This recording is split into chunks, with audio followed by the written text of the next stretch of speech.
मित्रांनो, आमची एक आई रेसिपी करणार आहे. रेसिपी म्हणजे भाजी बनवणार आहे. भाजी तर असणार आहे. तर आपण हे वरच्या बाजूला आमच्या दारात फुललेलं झाड, ज्याला आपण शेवगा म्हणतो, आणि शेवग्याच्या शेंगा पण चविष्ट असतात.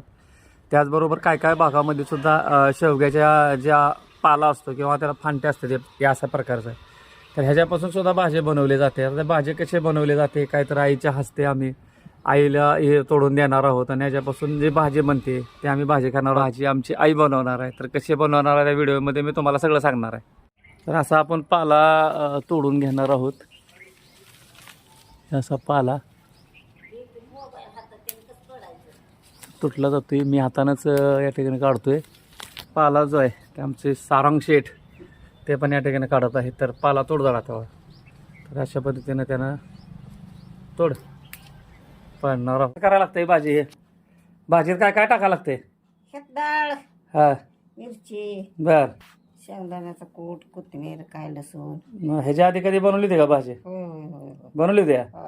तर बघू आता कशी टेस्ट होती. आपण तर आपण ती भाजी जी आहे ते पाणी स्वच्छ धुवून घ्यायची आहे, जसे आमची आई यामध्ये धुवत आहे.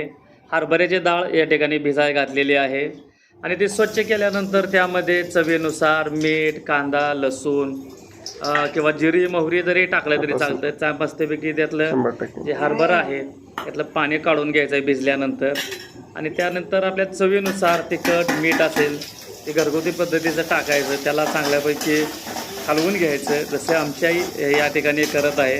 गॅसवरती अजूनसुद्धा 75 वय असलं तरीसुद्धा अजून स्वयंपाक चांगला करते. तर अशा पद्धतीनं पुन्हा ते भाजी आहे, ते भाजी कुठं किडली नसेल काय नसेल बघायचं, त्याला चांगल्या प्रकारे धुवून घ्यायचं, आणि नंतर का कढईमध्ये आपण तेल वगैरे टाकलेलं असतं त्याच्यामध्ये ही भाजी अशा पद्धतीनं सर्व टाकून द्यायचं. त्याला खालूवर सगळं करायचं व्यवस्थितपणे, जेणेकरून सगळीकडे तेल किंवा तो मसाला आहे तो लागेल अशा पद्धतीनं. नंतर हरभऱ्याची डाळ भिजायला घातली होती. चवीनुसार आपण कोणतेही डाळ टाकू शकता, पण आईनं हरभऱ्याची डाळ यामध्ये टाकलेली आहे, आणि हरभऱ्याच्या डाळीने एक चव वेगळीच येते. चवीनुसार जेवढं आपल्याला पाहिजे तेवढं मीठ टाकायचं. शेंगदाण्याचा कूट असेल ते सुद्धा आपण टाकलं तर चालतो.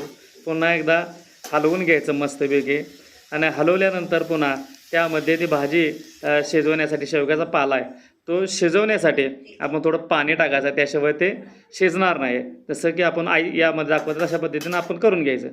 तर मग भाजी ही आपल्यासाठी तयार झालेली आहे. कशी वाटली रेसिपी? शेवग्याच्या पानाची जी भाजी आहे ते तयार झालेली आहे. सारंग शेठ याचा आस्वाद घेतोय. तर बघूया आपण कशी भाजी झाली होती. कधीतरी वेगळं पण काहीतरी खाल्लं पाहिजे.